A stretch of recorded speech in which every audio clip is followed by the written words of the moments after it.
We'll move forward into our next speech now. This morning, our next speaker is Jill Burrell. She is doing speech number 8, Get Comfortable with Visual Aids. The objective of this speech is to select visual aids that are appropriate for your messages and the audience. Keeper of the Memory Chest is the title of the speech this morning. It is 5 to 7 minutes. We all have an assortment of memories that we hold dear. Sometimes we intentionally revisit them. Other times, a sound, sight, smell, touch, or feel can unleash a smorgasbord of forgotten memories.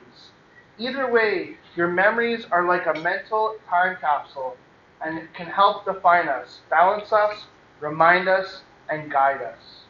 Please welcome Jill Burrell with her speech, Keeper of the Memory Chest. Sorry, Jill. Have you ever heard of a memory chest? I have both a physical and virtual one, brimming with incredible moments. Every now and then, I lift the lid, retrieve one of those gems, and relive its significance. One of my fondest memories is actually of before Stephen and I were married. We were strolling hand in hand, spinning dreams about our future together. Kids. Oh yes, for sure we agreed. 12, I said. 12? 12?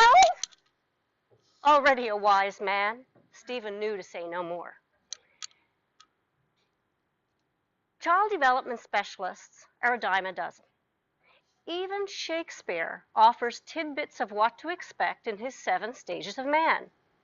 Today I'm going to use his first 4 stages: infancy, schoolboy, teenager, and young man, to illustrate my memory chest of my son. March 9th, 1994 is etched into my soul as day 1 of Shakespeare's infancy stage. There are absolutely no words to describe the complete joy we felt when we held our baby boy and our son for the first time, in our hands for the first time. My students, their families, and my colleagues gave us this moss bag to welcome Mackenzie. In June of that year, we flew to Newfoundland to introduce him to our families, our friends, and to have him christened. Mackenzie slept peacefully in this moss bag during our travels and while he was being christened. This moss bag represents and unites the love, the kindness, and support of our Tsutana family with our birthplace.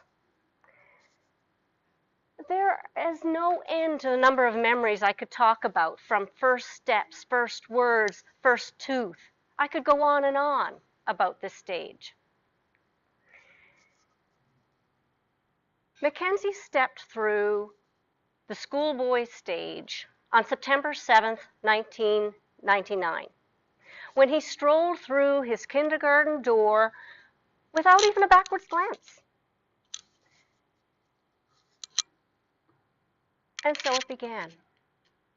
We started to view his life, a major part of his life, through his school agenda. The other day, I spent some time flipping through and reading the entries that were here. Oh my goodness, he was such a little imp. Special days were always celebrated, like Valentine's Day, Father's Day, whether it be at school or home. And Mackenzie always loved a little bit of fun. However, his boundaries were probably in question the day I opened the freezer on April Fool's Day. And what's looking at me but one of my bras? He thought it was absolutely hilarious. Me? Not so much. The other thing that I'm skipping ahead. Shakespeare's teenage years. Where do I begin? Between binge eating, mood swings, escapades, the stretch for independence, trying to convince us, all my friends can go, everybody else has one, I don't know how we all survived. When he got his learner's permit, I thought, great, excellent opportunity, practice his driving skills together, we can bond and connect. Yeah, that didn't last very long.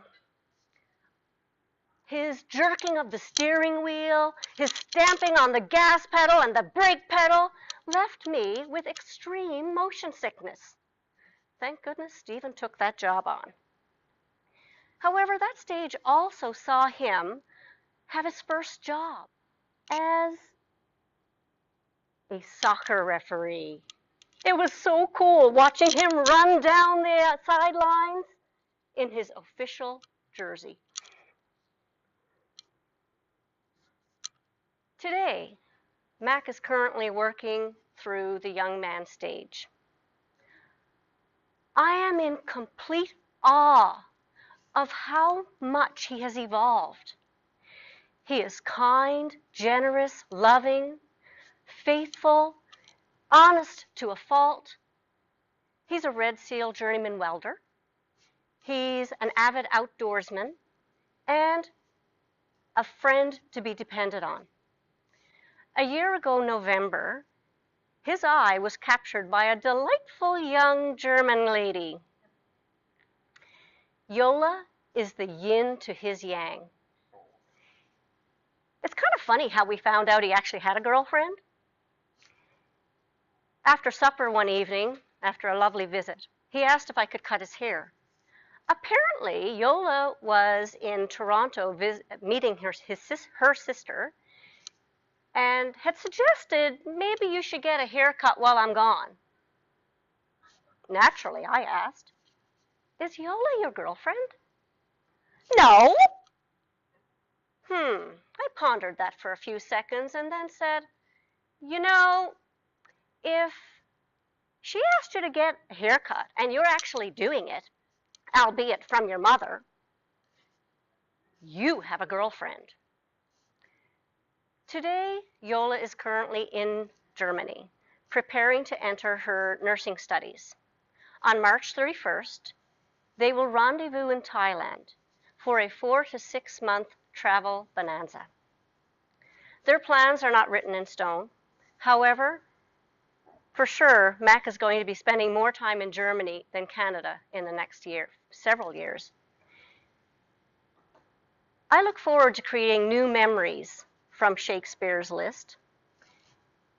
One of my biggest dreams is seeing a grandbaby swathed in Mac's moss bag, being loved and cuddled by me, the wannabe grandma.